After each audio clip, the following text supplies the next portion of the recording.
दोस्तों, भारत की सांस्कृतिक और धार्मिक विरासत में दशहरा एक ऐसा त्योहार है जो सदियों से लाखों लोगों के जीवन का हिस्सा बना हुआ है। लेकिन क्या आपने कभी सोचा है कि इसकी जड़ें कितनी गहरी और विवादास्पद हैं? चंद्रशेखर आजाद रावण, जो बहुजन समाज के एक प्रमुख नेता, सामाजिक न्याय के अटूट योद्धा और असमानता के खिलाफ आवाज उठाने वाले शख्स हैं, जिन्होंने हाल ही में इस त्योहार की गहराई में छिपी सच्चाई को उजागर करके पूरे देश में एक तूफान खड़ा कर दिया है। उन्होंने मुख्य धारा की कथा, जो दशहरा को राम रावण की लड़ाई और अच्छाई की बुराई पर जीत के रूप में पेश करती है, को पूरी तरह चुनौती दी और इसे प्राचीन बौद्ध परंपरा से जोड़कर एक नई व्याख्या दी। चंद्रशेखर आजाद रावण के मुताबिक ये त्योहार मूल रूप से अहिंसा, शांति और मैत्री की भावना पर आधारित बौद्ध उत्सव था, जिसे ब्राह्मणिकल व्यवस्था ने अपहरित कर लिया। उनके इस खुलासे ने न केवल इतिहास की किताबों को फिर से पढ़ने की जरूरत पैदा की है, बल्कि समाज में गहरी बहस छेड़ दी है, जहां असमानता, धार्मिक अपहरण और सच्चाई की तलाश जैसे मुद्दे उभरकर सामने आ रहे हैं। आइए चंद्रशेखर आजाद के उस बयान के बारे में जानते हैं, जहां हर शब्द में न्याय की पुकार, इतिहास की गहराई और सामाजिक क्रांति की धड़कन महसूस होती है। उनके ये विचार न केवल ऐतिहासिक तथ्यों पर आधारित हैं, बल्कि वे हमें सोचने पर मजबूर करते हैं कि हमारी परंपराएं कितनी हद तक विकृत हो चुकी हैं। वीडियो में आगे बढ़ने से पहले मैं आपसे कहना चाहूंगा कि अगर आप चंद्रशेखर को दिल से पसंद करते हो और खुद को सामाजिक परिवर्तन की लड़ाई का हिस्सा मानते हो, तो इस वीडियो को लाइक और हमारे चैनल को सब्सक्राइब अवश्य करें और कमेंट में जय भीम जय संविधान जरूर लिखें। तो चलिए वीडियो को हर बार की तरह शुरू करते हैं। चंद्रशेखर आजाद रावण ने गहरी सांस लेते हुए और अपनी आवाज में एक दृढ़ संकल्प के साथ कहा, भाइयों और बहनों, भारत में विजयदशमी यानी दशहरा जैसे बड़े बड़े उत्सवों की परंपरा की जड़ें सम्राट अशोक के समय से जुड़ी हुई हैं। इससे पहले हमारे प्राचीन भारत में ऐसे बड़े पैमाने पर उत्सव मनाने की कोई ठोस परंपरा नहीं थी। सम्राट अशोक, जो मौर्य साम्राज्य के महान शासक थे, ने ही अहिंसा, शांति और करुणा के संदेश को उत्सवों के माध्यम से जन जन तक पहुंचाने की शुरुआत की। वे चाहते थे कि लोग हिंसा के रास्ते को छोड़कर प्रेम, मैत्री और समानता की राह अपनाएं। यह उत्सव न केवल धार्मिक थे, बल्कि सामाजिक एकता और नैतिक मूल्यों को मजबूत करने वाले थे, जो उस समय की राजनीतिक और सामाजिक अस्थिरता में एक नई रोशनी की तरह थे। उनके चेहरे पर एक गंभीरता थी, मानो वे इतिहास की उन भूली बिसरी यादों को जीवंत कर रहे हों। और वे आगे बोले, अशोक के शासनकाल से पहले भारत में युद्ध और शिकार जैसे हिंसक गतिविधियां ही प्रमुख थीं, लेकिन अशोक ने इन सब को बदलकर धम्म उत्सवों की नींव रखी। फिर चंद्रशेखर आजाद रावण ने भावुक होकर और अधिक विस्तार से समझाते हुए आगे कहा, 24 अक्टूबर का दिन हमारे अम्बेडकरवादियों और बौद्ध धर्म को मानने वालों के लिए कितना पवित्र और महत्वपूर्ण है। इस दिन हम अशोक विजयदशमी मनाते हैं, जो सम्राट अशोक की उस महान क्रांति को याद करता है, जब उन्होंने कलिंग युद्ध में विजय के ठीक 10 दिन बाद हिंसा का मार्ग पूरी तरह त्याग दिया और बौद्ध धर्म की दीक्षा ली। कलिंग युद्ध, जो 261 ईसा पूर्व हुआ था, अशोक के जीवन का टर्निंग पॉइंट था। लाखों लोगों की मौत देखकर उनका हृदय इतना द्रवित हुआ कि उन्होंने शस्त्र छोड़ दिए। पूरे नगर में हर्षोल्लास फैल गया था, लोग सड़कों पर उतर आए और यह दिन शांति, करुणा और अहिंसा का प्रतीक बन गया। यह उत्सव न केवल अशोक की व्यक्तिगत परिवर्तन की कहानी है, बल्कि पूरे साम्राज्य में फैली हिंसा की संस्कृति को बदलने की शुरुआत थी। चंद्रशेखर आजाद रावण ने अपनी बात को और गहराई देते हुए कहा, जब सम्राट अशोक ने बौद्ध धर्म अपनाया, तो उन्होंने गौतम बुद्ध के जीवन, शिक्षाओं और संदेशों को गहराई से समझने और अपने जीवन को पूरी तरह सार्थक बनाने के लिए हजारों स्तूपों, शिलालेखों और धम्म स्तंभों का निर्माण करवाया। ये स्मारक न केवल धार्मिक थे, बल्कि वे शिक्षा, नैतिकता और सामाजिक न्याय के प्रचार के माध्यम थे। देश की जनता इतनी खुश हुई कि उन्होंने इन स्मारकों को फूलों, दीपों और रंगों से सजाया, दीपोत्सव मनाया और 10 दिनों तक लगातार महोत्सव का आयोजन किया। 10वें दिन अशोक ने अपने राज परिवार के साथ औपचारिक रूप से बौद्ध धर्म ग्रहण किया। ये था असली विजय का उत्सव, शस्त्रों की विजय नहीं, बल्कि हिंसा पर अहिंसा की विजय, क्रोध पर करुणा की विजय। ये घटना इतिहास में एक मिसाल है कि कैसे एक योद्धा शासक शांति का दूत बन सकता है। सख्त लहजे में और इतिहास की कड़वी सच्चाई को उजागर करते हुए चंद्रशेखर ने जोड़ा, अशोक ने प्रण लिया कि अब वे शस्त्रों से नहीं, बल्कि अहिंसा, शांति और धम्म के माध्यम से लोगों के दिल जीतेंगे। इसलिए पूरा बौद्ध जगत इस दिन को अशोक विजयदशमी के रूप में मनाता है, जहां हिंसा का त्याग और शांति की स्थापना का जश्न होता है। लेकिन अफसोस, ब्राह्मणों ने इस त्योहार पर कब्जा कर लिया और इसे विजयदशमी में बदल दिया, राम की विजय का पर्व बता दिया। दशहरा का नाम देकर वे इसे अपना बना बैठे, जबकि मूल रूप से यह बौद्ध उत्सव था। ब्राह्मणिकल व्यवस्था ने बौद्ध परंपराओं को अपनाकर उन्हें विकृत कर दिया, ताकि उनकी श्रेष्ठता बनी रहे। चंद्रशेखर आजाद रावण ने इतिहास की एक और परत को खोलते हुए और विस्तार से बताते हुए कहा, देखो, चंद्रगुप्त मौर्य से लेकर मौर्य साम्राज्य के अंत तक कुल 10 शासक हुए, जो बौद्ध धर्म के संरक्षक थे। अंतिम शासक बृहद्रथ मौर्य की हत्या उनके सेनापति पुष्यमित्र शुंग ने की, जो ब्राह्मण थे और बौद्ध धर्म के विरोधी। यह हत्या 185 ईसा पूर्व हुई, जब पुष्यमित्र ने सैन्य परेड के दौरान बृहद्रथ को मार डाला और शुंग वंश की स्थापना की। जिस दिन ये हुआ वो ठीक अशोक विजयदशमी का दिन था। शुंग वंश के लोगों ने बड़ा उत्सव मनाया। अशोक शब्द को हटाकर इसे विजयदशमी बना दिया। उन्होंने मौर्य वंश के राजा का पुतला बनाकर उसका सिर काटा और दहन किया। यही है दशहरा के पुतला दहन की शुरुआत की काली सच्चाई। यह न केवल राजनीतिक साजिश थी बल्कि बौद्ध प्रभाव को मिटाने की कोशिश थी जो शुंग काल में बौद्धों पर अत्याचारों से जुड़ी है। उनकी आवाज में एक गहरा दर्द और क्रांति की पुकार थी। जब चंद्रशेखर बोले 100 साल बाद सम्राट अशोक की विरासत को आगे बढ़ाते हुए 14 अक्टूबर 1956 को अशोक विजयदशमी के दिन बाबा साहेब डॉक्टर भीमराव अंबेडकर ने 5 लाख अनुयायियों के साथ बौद्ध धर्म की दीक्षा ली। नागपुर की दीक्षा भूमि पर यह घटना भारत के इतिहास में एक मील का पत्थर थी, जहां दलितों और शोषितों ने हिंदू जातिवाद से मुक्ति पाई। बाबा साहेब ने अपने अनुयायियों को 22 प्रतिज्ञाएं दिलाईं, जो असमानता, अंधविश्वास और ब्राह्मणवाद के खिलाफ एक क्रांतिकारी घोषणा पत्र थीं। ये प्रतिज्ञाएं न केवल धार्मिक परिवर्तन थीं, बल्कि सामाजिक और राजनीतिक मुक्ति का मार्ग थीं। चंद्रशेखर आजाद रावण ने एक एक प्रतिज्ञा को दोहराते हुए और हर एक की गहराई समझाते हुए कहा, पहली प्रतिज्ञा, मैं ब्रह्मा, विष्णु और महेश में कोई विश्वास नहीं करूंगा और न उनकी पूजा करूंगा, क्योंकि ये देवता जातिवाद की जड़ हैं। दूसरी, मैं राम और कृष्ण जो भगवान के अवतार माने जाते हैं में कोई आस्था नहीं रखूंगा, ये कथाएं शोषण को जायज ठहराती हैं। तीसरी, मैं गौरी, गणपति और हिंदुओं के अन्य देवी देवताओं में आस्था नहीं रखूंगा, ये सब अंधविश्वास फैलाते हैं। चौथी, मैं भगवान के अवतार में विश्वास नहीं करता, क्योंकि ये अवधारणा मनुष्य की समानता को नकारती है। पांचवी, मैं ये नहीं मानता कि भगवान बुद्ध विष्णु के अवतार थे, ये पागलपन और झूठा प्रचार है जो बौद्ध धर्म को हिंदूवाद में घोलने की साजिश है। छठी, मैं श्राद्ध पितृ कार्य में भाग नहीं लूंगा, ये रस्में गरीबों का शोषण करती हैं। सातवीं, मैं बुद्ध के सिद्धांतों का उल्लंघन नहीं करूंगा, जैसे अहिंसा और करुणा। आठवीं, मैं ब्राह्मणों द्वारा निष्पादित किसी समारोह को स्वीकार नहीं करूंगा, क्योंकि वे असमानता पर आधारित हैं। नौवीं, मैं मनुष्य की समानता में विश्वास करता हूं, ये बौद्ध धर्म का मूल है। 10वीं, मैं समानता स्थापित करने का प्रयास करूंगा, समाज में भेदभाव मिटाने के लिए। 11वीं, मैं बुद्ध के अष्टांगिक मार्ग का अनुसरण करूंगा, जो सही जीवन जीने का रास्ता है। 12वीं, मैं बुद्ध द्वारा निर्धारित परमिटों का पालन करूंगा, नैतिक नियमों का। 13वीं, मैं सभी जीवित प्राणियों के प्रति दया रखूंगा, हिंसा का त्याग। 14वीं, मैं चोरी नहीं करूंगा, ईमानदारी का वादा। 15वीं, मैं झूठ नहीं बोलूंगा, सत्य की राह। 16वीं, मैं कामुक पापों को नहीं करूंगा, संयम का संकल्प। 17वीं, मैं शराब, ड्रग्स जैसे मादक पदार्थों का सेवन नहीं करूंगा, स्वस्थ जीवन के लिए। 18वीं, मैं महान अष्टांगिक मार्ग का पालन करूंगा और सहानुभूति का अभ्यास करूंगा दैनिक जीवन में। 19वीं, मैं हिंदू धर्म का त्याग करता हूं, जो मानवता के लिए हानिकारक है और असमानता पर आधारित है, ये शोषण की जड़ है। 20वीं, मैं बौद्ध धर्म को अपनाता हूं, शांति और समानता का धर्म। 21वीं, मैं विश्वास करता हूं कि बुद्ध का धम्म ही सच्चा धर्म है, तर्कसंगत और मानवीय। 22वीं, मैं इस धर्म परिवर्तन से फिर से जन्म ले रहा हूं और बुद्ध के सिद्धांतों के अनुसार जीऊंगा, एक नया जीवन शुरू। इन प्रतिज्ञाओं में बाबा साहेब की क्रांति की धड़कन सुनाई देती है और ये आज भी दलित बहुजन आंदोलन की बुनियाद है।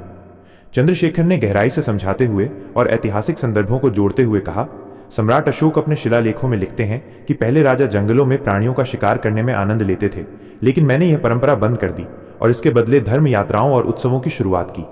सामान्य लोग जन्म संस्कार, विवाह जैसे उत्सवों में बड़े पैमाने पर मांस भक्षण करते थे, जबकि ब्राह्मण लोग यज्ञों में हजारों प्राणियों की हत्या करते थे।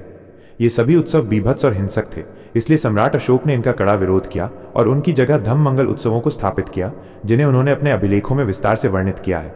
विजयदशमी भी उन्हीं धम्म मंगल उत्सवों में से एक है, जो अहिंसा और शांति पर आधारित था। अशोक के शिलालेखों से पता चलता है कि उन्होंने पूरे साम्राज्य में पशु हत्या पर प्रतिबंध लगाया और नैतिक जीवन को बढ़ावा दिया।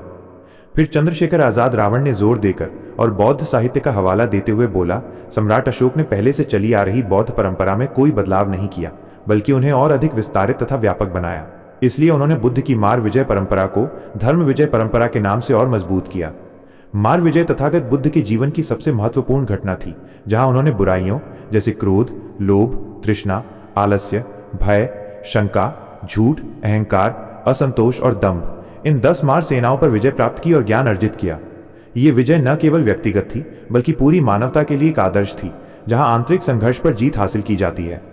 उनकी आंखों में चमक आ गई जब चंद्रशेखर ने उत्साह से कहा, ये मार विजय ललित विस्तार, बुद्ध चरित, दिव्यावदान, महावंश, दीपवंश जैसे सभी प्रमुख बौद्ध ग्रंथों में वर्णित है और सभी बौद्ध देशों में इसे आज भी अत्यंत महत्व दिया जाता है। सांची, अमरावती और अजंता की गुफाओं में मार विजय के शानदार शिल्प और चित्रण देखने को मिलते हैं जो हजारों साल पुराने हैं। जावा, सिलोन, श्रीलंका, म्यांमार, थाईलैंड जैसे अनेक बौद्ध देशों में आज भी लोग मार विजय गाथा का सामूहिक गायन करते हैं और युवा युवतियां चौराहों पर नाटकीय प्रदर्शन करते हैं। इटालियन प्रवासी पॉल मास्सेरो ने 1940 से 50 के बीच थाईलैंड में बारिश के अंत में मार विजय उत्सव देखा, जहां लोग नाटिका प्रस्तुत करते थे। लेकिन भारत में बारिश के अंत में राम विजय उत्सव मनाया जाता है। असल में ये बुद्ध का मार विजय ही है जिसे बदल दिया गया। चंद्रशेखर सख्त लहजे में और ऐतिहासिक यात्रियों के हवाले से बोले, जब चीनी यात्री ह्वेनसांग 629 ईस्वी में उत्तर भारत के एक बिहार में रुके थे तो उन्हें वहां एक भिक्षु ने बुद्ध की मार विजय कथा का बड़ा ही रोमांचक वर्णन किया। म्यांमार के राजा अनिरुद्ध ने 1077 से 1113 के बीच अपने राज्याभिषेक के समय मार विजय नाटिका का आयोजन किया। 1952 में जब सिलोन के बौद्ध मंडल ने सियाम से बुद्ध की अस्थियां अपने देश लाईं, तब उनके सम्मान में सिलोन के राजा ने भव्य स्तूप बनवाया और उद्घाटन पर मार विजय नाटिका प्रस्तुत की। बौद्ध राष्ट्रों में आज भी लोग मार विजय कथा का सामूहिक गायन करते हैं, लेकिन भारत में मार विजय की जगह रामलीला ने ले ली है। ये बदलाव मध्ययुग में हुआ जब बौद्ध प्रभाव कमजोर पड़ा। फिर चंद्रशेखर ने समझाया, धम्मपद में कहा गया है कि धम्म दान से बढ़कर कोई दान नहीं है। इसी तरह सम्राट अशोक अपने अभिलेखों में कहते हैं कि धर्म विजय से बढ़कर कोई विजय नहीं है। इससे प्रतीत होता है कि सम्राट अशोक बौद्ध धर्म की परंपरा को आगे बढ़ा रहे थे, इसलिए उन्होंने मार विजय परंपरा को धर्म विजय परंपरा के रूप में और विस्तारित किया और इसके तहत धम्म विजय अभियान शुरू किया, जिसमें उन्होंने भारत और विश्व में धर्म प्रचारकों को भेजा। अशोक विजय दशमी के दिन बहुजन लोग आज भी शस्त्र पूजन के साथ साथ धम्म विजय मनाते हैं। ब्राह्मण धर्म ग्रंथ ब्राह्मणों को शस्त्र इस्तेमाल करने की अनुमति नहीं देते, इसलिए शस्त्र पूजन का ब्राह्मणों से कोई संबंध नहीं है। वेद और उपनिषद जैसे प्राचीन ग्रंथों में उत्सवों का उल्लेख नहीं मिलता, केवल यज्ञों का, क्योंकि प्राचीन काल में यज्ञ ही ब्राह्मणों का उत्सव समझा जाता था। चंद्रशेखर आजाद रावण ने भावपूर्ण तरीके से और बौद्ध प्रतीकों को समझाते हुए कहा, धम्म दान को सोने के दान जैसा महान कार्य समझा जाता है। बौद्ध इतिहास में बोधि वृक्ष को धर्म का प्रतीक माना जाता है, इसलिए सम्राट अशोक ने धम्मदान के रूप में बोधि वृक्ष की एक शाखा अपनी पुत्री संघमित्रा के साथ सिलोन भेजी थी, जो आज भी श्रीलंका के अनुराधापुर में जीवित है और लाखों लोगों की आस्था का केंद्र है। तब से बोधि वृक्ष की शाखाएं और पत्तियां एक दूसरे को धम्मदान के रूप में देने की परंपरा शुरू हुई। पीपल वृक्ष को सामी वृक्ष समझा जाता है, क्योंकि सामी का अर्थ आदमी या ज्ञान का प्रकाश होता है। इसलिए विजयदशमी के दिन धर्म विजय के रूप में लोग पीपल की पत्तियों की जगह सामी वृक्ष की पत्तियां एक दूसरे को सोने के दान के रूप में अर्थात धम्म दान के रूप में देते हैं और धर्म की मैत्री तत्व को स्वीकार करते हुए एक दूसरे को स्नेह से गले लगाते हैं। उनकी आवाज में करुणा और सामाजिक संदेश था जब चंद्रशेखर बोले, मैत्री स्थापित करने के लिए मन और मस्तिष्क का खुला होना जरूरी है। आत्मकेंद्रित लोग अपने अहंकार और स्वार्थ में डूबकर खुद को दूसरों से अलग और श्रेष्ठ समझते हैं। ऐसे लोग समाज में एकता और भाईचारा नहीं स्थापित कर सकते। इसके लिए तथागत बुद्ध ने अनात्मवाद का तत्व दिया, जिससे आत्मकेंद्रित भाव खत्म हो जाता है और व्यक्ति अपनी सीमाओं को लांघकर दूसरों के साथ खुले दिल से घुल मिल जाता है। उसके मन में दूसरों के उत्थान के लिए उच्च भावना उत्पन्न होती है, जिससे प्रेरित होकर वो बिना भेदभाव के भाईचारा बढ़ाने का कार्य करता है। धम्म विजय का मुख्य उद्देश्य धर्म की मैत्री भावना को समाज में स्थापित करना है। इसलिए विजयदशमी के दिन लोग अपने आत्मकेंद्रित विचारों का परित्याग करते हैं और मैत्री भाव से एक दूसरे से मिलते हैं। गांव के लोग अपनी गांव की सीमा लांघकर नजदीकी गांव के लोगों से प्रेम से मिलते हैं और उन्हें धम्म दान के रूप में सोने के दान अर्थात सामी वृक्ष की पत्तियां देते हैं। इस तरह विजयदशमी उत्सव सम्राट अशोक की धर्म विजय परंपरा को कायम रखने का कार्य करता है, जिसे अशोक विजयदशमी कहा जाता है। चंद्रशेखर ने गहराई से और बौद्ध साहित्य का हवाला देकर कहा, मार विजय में 10 मार सेना को परास्त करते समय बुद्ध का साथ धरती देवी देती है। इसलिए बौद्ध साहित्य में धरती को अपराजिता, प्रज्ञा पारमिता, तारा देवी जैसे विभिन्न नामों से पूजा जाता है। बुद्ध की ज्ञान प्राप्ति में धरती सहायक बनी थी, इसलिए उसे ज्ञान और धर्म का प्रतीक प्रज्ञा पारमिता और तारा देवी के रूप में दूसरी सदी के बाद पूजा जाने लगा। तारा का अर्थ है सांसारिक दुखों से मुक्ति देने वाली देवी। इसी तरह दुर्गा का अर्थ है दुखों से दूर ले जाने वाली देवी।